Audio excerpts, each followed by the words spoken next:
The sky turned black. A wall of dust rolled across farmland, swallowing fences, houses, even people's breath.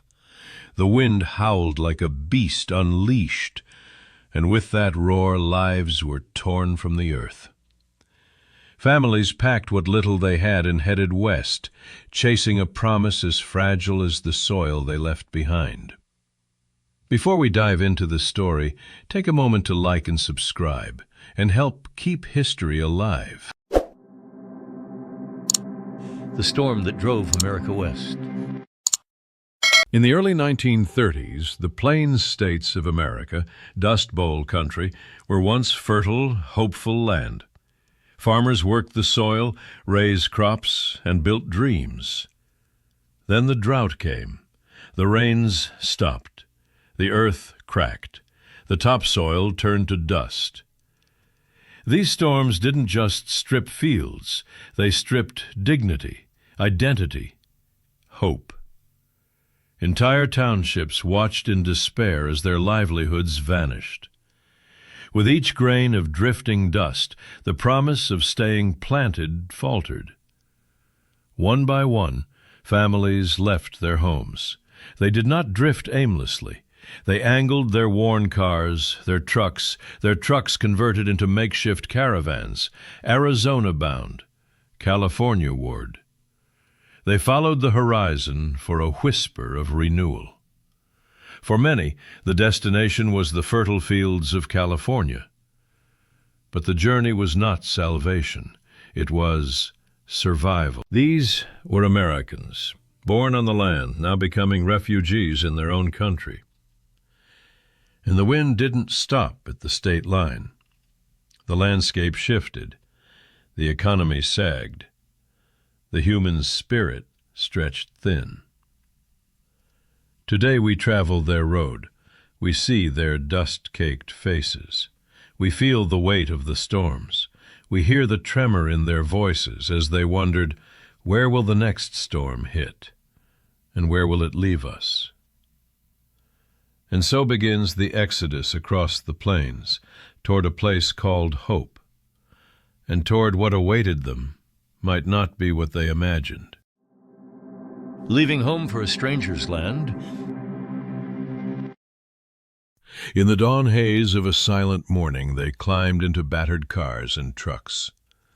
They carried mattresses strapped on roofs, children's toys tied to fenders, hope bundled with fear in their chests. They left behind a patch of earth their family had tilled for generations, dreaming of greener fields. This was no holiday drive. It was exile. By the mid-1930s, those living in the heart of the Dust Bowl region found themselves trapped between a collapsing farmland and a sky darkened by dust. Drought swallowed rivers, wind devoured topsoil, and farm foreclosures claimed family legacies. For many, staying wasn't an option anymore. They looked west. They followed the ribbon of the road, U.S. Route 66, the so-called Mother Road, stretching from the plains into the promise of California. Some researchers estimate that by 1940, roughly 250,000 migrants from the Plains states had landed in California. Others suggest even more took the leap toward hope. Their carriages creaked under loads of hope and heartbreak alike. They passed towns that once welcomed them, now silent or emptied. The landscapes changed, but the weight of the decision remained. They were leaving home and heading into the unknown.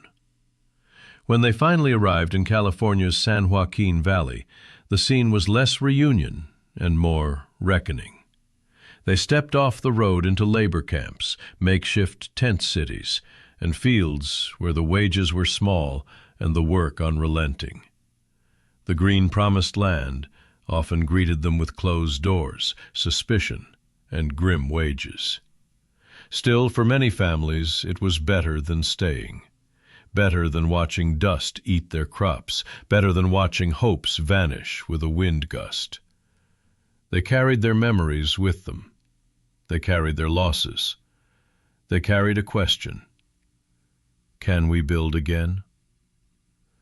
And so the journey stretched on, over hundreds of miles, through heartache and resilience, into a landscape that would test them, define them, and forever change the idea of what home meant.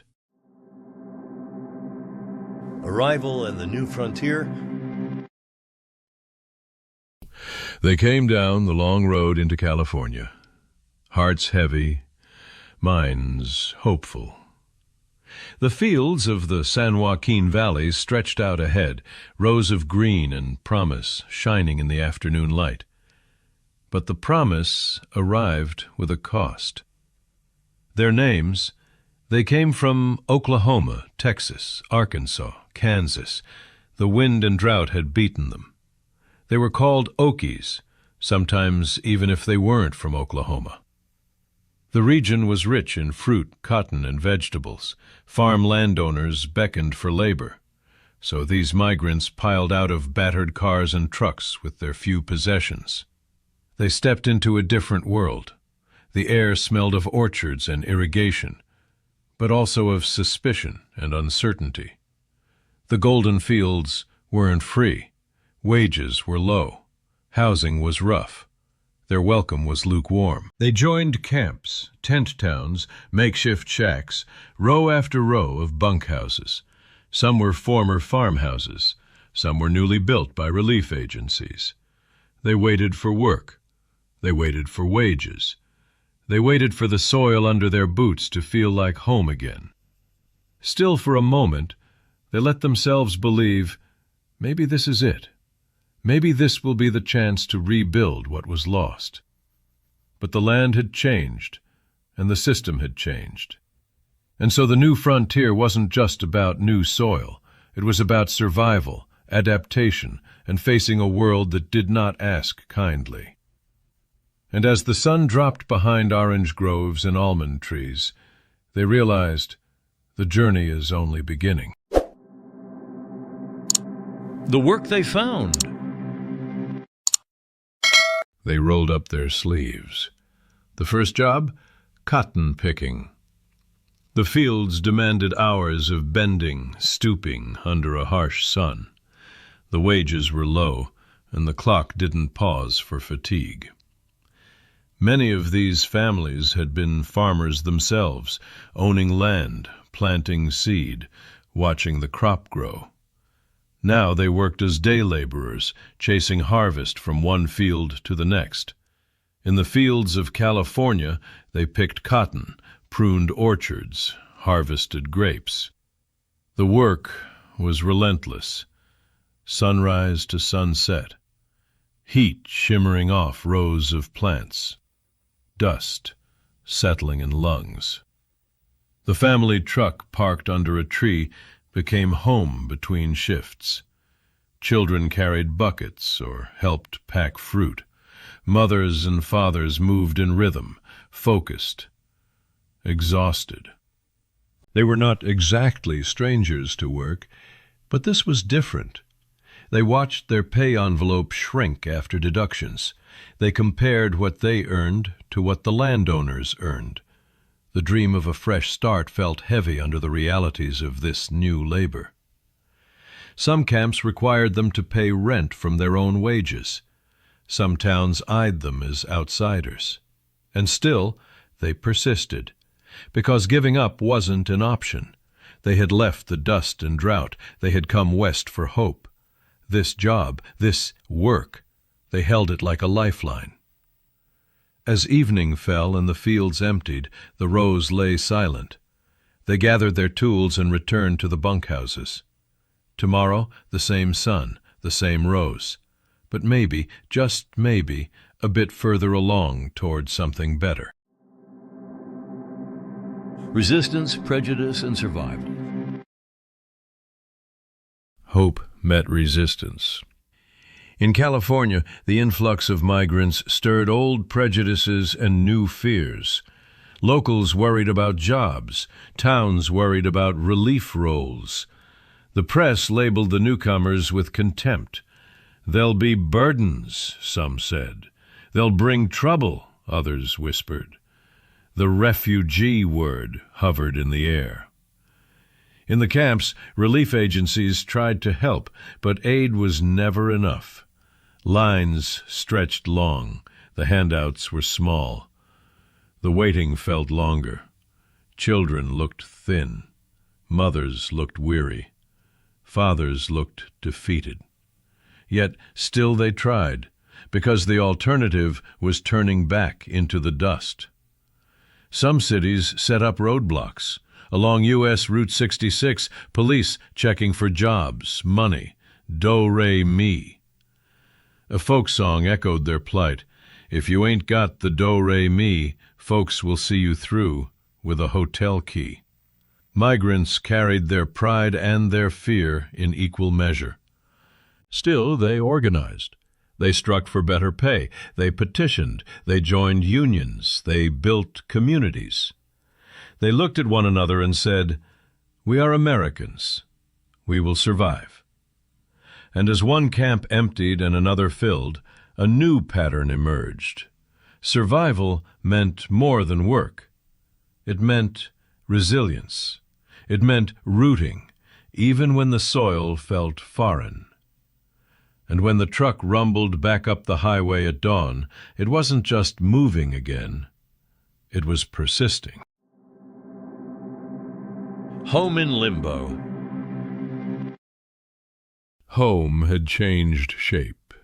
Instead of the farmhouse they once knew, the migrants lived in bunkhouses, tents, shacks. The land was different.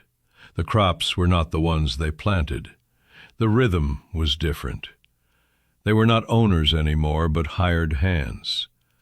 They sent their children to school in a new place, in some cases a new state, with dusty uniforms and shoes worn thin. Health weighed on them. Dust pneumonia, malnutrition, unfamiliar labor taken at age far younger than they'd expected. Mothers worried quietly at night. Fathers stared out toward the orchard rows, thinking of the farmland they'd left behind. In some camps, clinics rose. In others, there was none. The sense of limbo pressed heavy. They had left their past, but were not yet settled in this present. Still, they built community. Neighbors helped one another. Potluck meals, shared tools, borrowed money. They sang songs of home, told stories of the land they once knew. They planted little gardens in cramped yards. They worked to make a place, even if it felt temporary. Because let the land shift and the road wind as it would, they were determined to belong. And when night came and the orange groves darkened, they held each other close and whispered, "This is our chance." Legacy of the land and legacy of the people. The years passed. Some families moved on. Some stayed. The land of the San Joaquin Valley became home, and home again regained meaning. The migrants and their children shaped the fields, the towns, the culture. They brought a fierce work ethic, a heritage of endurance, and stories that echoed across generations. Unions formed, labor laws changed. The idea of migrant worker rights quietly emerged. The labels of Okie started as insult, but they became badges of survival. Children born in the valley looked back to parents who came with nothing but loaded cars, dusty clothes, and a dream. They inherited that dream and redefined it. And the land itself changed.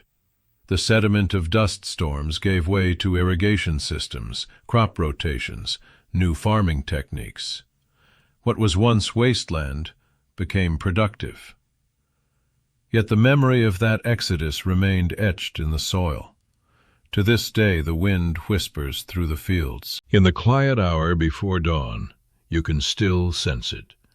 The families who carried their roots west, the trucks that rumbled over dusty highways, the hope that refused to die.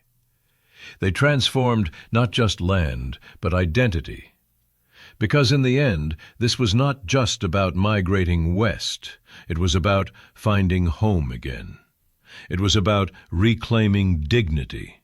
It was about planting new seeds, both in the ground and in the heart. Echoes across time. Now we stand decades later. The tractors hum, the orchards yield, the golden fields stretch wider than ever. But beneath the modern machines and irrigation systems, the legacy remains. The story of the Dust Bowl migrants is not just history, it's living memory.